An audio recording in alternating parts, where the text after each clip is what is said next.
السلام علیکم ناظرین، آپ کو اپنے چینل میں خوش آمدید کہتے ہیں۔ قرض جاں کی آنے والی قسط کی بات کریں گے، جس میں بینش کی رخصتی کے وقت وہ نشوہ سے ملتی ہے اور برہان یہ سب دیکھ رہا ہوتا ہے اور وہ نشوہ سے کہتا ہے کہ آپ بہت اچھی لگ رہی ہیں، آپ کے ساتھ آپ کی اکیلی ایک تصویر ہو جائے۔ تو بینش جو ہے وہ بڑا مسکرا کر ہنس کر کہتی ہے کہ اگر آپ کی اجازت ہو تو۔ اور پھر برہان باپ سے کہتا ہے کہ آپ بسمہ آنٹی سے شادی کر لیں، اور پھر بسمہ کی ساس کا دکھایا جاتا ہے کہ وہ کسی کی شادی کے لیے اپنی رضامندی دے رہی ہے اور کہتی ہے کہ کوئی اچھا سا موقع دیکھ کے ان دونوں کا بھی نکاح پڑھا دیا جائے۔ اس سے پہلے ہم نے قرض جاں کی اس قسط میں دیکھا کہ گھر میں شادی کی تقریبات چل رہی ہیں اور بینش کی شادی ہے اور اس میں نشوہ بڑھ چڑھ کر حصہ لے رہی ہے، اور ماں جو ہے وہ حسب معمول کچن میں کاموں میں مصروف ہے، اور نشوہ کر اس کو بار بار کہتی ہے کہ اب آپ بھی تیار ہو جائیں، سب مہمان آ گئے ہیں، اچھا نہیں لگتا، آپ بھی چلیں۔ تو وہ بار بار ٹال دیتی ہے کہ بس یہ تھوڑا سا کام رہ گیا ہے، میں اس کے بعد کرتی ہوں۔ تو نشوہ سمجھ جاتی ہے کہ دادی نے ان کو تقریبات میں شامل ہونے سے منع کیا ہوگا، اور وہ یہ بات اس کا اظہار بھی کر دیتی ہے، اور لیکن ماں اس کو ٹال دیتی ہے اور کہتی ہے کہ نہیں، بس یہ کام ختم کر کے پھر میں آتی ہوں۔ اور پھر وہ ساتھ ہی ذکر کر دیتی ہے کہ عاصم انکل نہیں آئے، میں نے سنا ہے کہ اس کی طبیعت ٹھیک نہیں ہے، تو کیا میں ان کی طبیعت پوچھنے کے لیے جاؤں؟ تو ماں منع کرتی ہے کہ نہیں، کوئی ضرورت نہیں ہے کہیں بھی جانے کی، اور وہ کہتی ہے کہ کیوں، وہ بڑے ابو جیسے ہی ہیں تو ہیں وہ میرے۔ تو ماں دیکھ لیتی ہے کہ باہر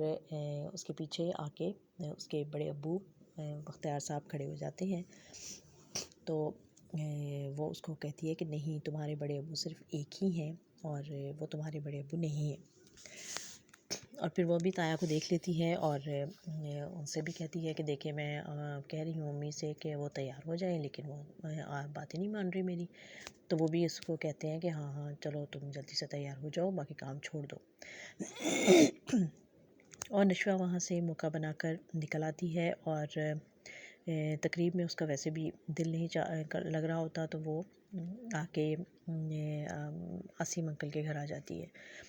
اور آ کے ان کا حال احوال پوچھتی ہے، اور پھر ان سے ضد کرتی ہے کہ آپ چلیں میرے ساتھ شادی کی تقریب میں۔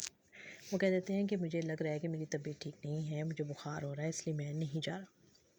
لیکن وہ کہتی ہے کہ نہیں، میں تو آج آپ سے ضد کروں گی، ضد کر کے لے کے جاؤں گی۔ تو وہ بڑے پیار سے اس کو کہتے ہیں کہ اس کے سر پر ہاتھ رکھ کر کہ ہاں، تم میری بیٹیوں جیسی ہو، تم مجھ سے ضد بھی کر سکتی ہو، مجھ سے لڑائی بھی کر سکتی ہو۔ تو وہ کہتی ہے کہ ہاں، مجھے ایک شکوہ تو آپ سے کرنا ہے کہ آپ اتنا عرصے بعد کیوں آئے، آپ پہلے کیوں نہیں آئے۔ اور پھر وہاں پر ایک پرانی البم بھی اس کو نظر آ جاتی ہے، جس میں وہ سب کی پرانی تصویریں دیکھتی ہے، اور اس میں وہ اپنی ماں کی تصویر بھی دیکھتی ہے، بڑی خوبصورت، بڑی پیاری سی ایک لڑکی کی تصویر۔ اور وہ کہتی ہے ارے یہ تو امی ہے نا۔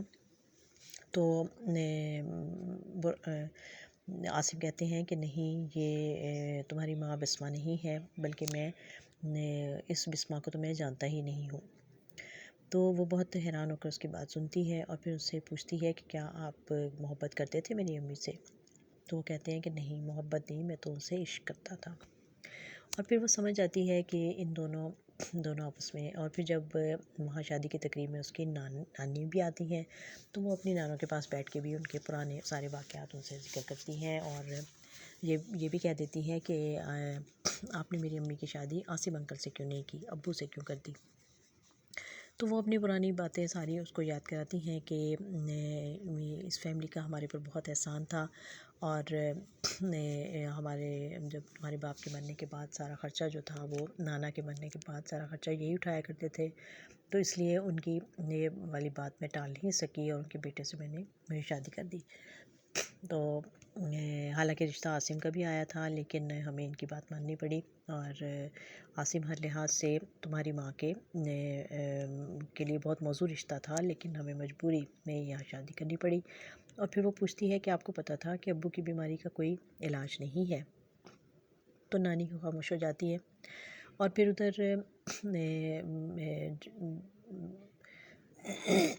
شادی کی مہندی کی جو تقریب چل رہی ہے، ڈھولک بج رہی ہے، لڑکیاں سب بیٹھ کے گانا گا رہی ہوتی ہیں۔ تو وہاں پر برہان بھی بیٹھا ہوا ہے، اور پھر وہ دیکھتا ہے کہ بسمہ آتی ہے تیار ہو کے، اور لیکن وہ ایک سائڈ پہ آ کر کھڑی ہو جاتی ہے، اور اس کی ساس اس کو دیکھ کر اشارہ کرتی ہے کہ وہ اس سائڈ پہ چلی جائے، اور وہ پیچھے کونے میں ایک رکھ کے صوفے پر بیٹھ جاتی ہے، اور برہان بھی اٹھتا ہے اور جا کر اس کے پاس بیٹھ جاتا ہے، اس سے باتیں کرنا شروع کر دیتا ہے، اور پھر کوشش کرتا ہے کہ میں اس سے فرینک ہونے کی، لیکن وہ اس کو ٹالتی رہتی ہے، اور پہلے اٹھ کے جانے لگتی ہے تو وہ اس کو زبردستی بٹھا لیتا ہے، اور پھر اسے کہتا ہے کہ میرا دل چاہ رہا ہے کہ میں آپ سے باتیں کروں، تو آپ مجھے اپنے ہاتھ سے اپنے ہاتھ کی بنی ہوئی چائے پلائیں نا، میں نے تو سنا ہے کہ آپ بہت اچھا چائے بناتی ہے۔ تو وہ کہتی ہے کہ ہر سنی سنائی بات پر یقین نہیں کرتے، تو وہ کہتا ہے کہ میں نے ابو کی ہر بات پر میں آنکھیں بند کر کے یقین کرتا ہوں، اور وہ پھر اس کو ٹال دیتی ہے اور وہاں سے اٹھ کر چلی جاتی ہے۔ تو اس طرح اب یہ دونوں بچے جو ہیں یہ سمجھ گئے ہیں کہ برہان کا جو باپ ہے اور جو نشوہ کی جو ماں ہے وہ دونوں کزنس تھے، فرسٹ کزن تھے، اور دونوں ایک دوسرے کو پسند کرتے تھے، لیکن ان کی شادی اس میں کسی بھی مجبوری کی وجہ سے نہیں ہو سکی، لیکن وہ ابھی تک آج تک ایک دوسرے کو نہیں بھولے ہیں، اور بسمہ جو مشکل زندگی گزار رہی ہے، جو سخت پابندیاں ہیں اس پہ، اور اس کو صرف ایک گھر کی ملازمہ بنا کر رکھا گیا ہے، اور اس کو کسی بھی خوشیوں میں شامل نہیں کیا جاتا، اس کو بیوہ کہہ کر ہر طرح کا اس سے خوشی اور اس سے رنگ اور سب کچھ چھین لیا گیا ہے، تو اب اس کی بیٹی کی خواہش ہوگی کہ وہ نانی سے یہ بات کہہ بھی چکی ہے کہ میں ان کی زندگی میں خوشیاں لانے کی کوشش کروں گی اور آپ کو میرا ساتھ دینا ہوگا۔ اور پھر ساتھ ہی ایک اور واقعہ بھی پیش آتا ہے کہ جب جو اس کا کزن ہے عمار، اس کے دوست اس کے روم میں آ کر بیٹھ جاتے ہیں،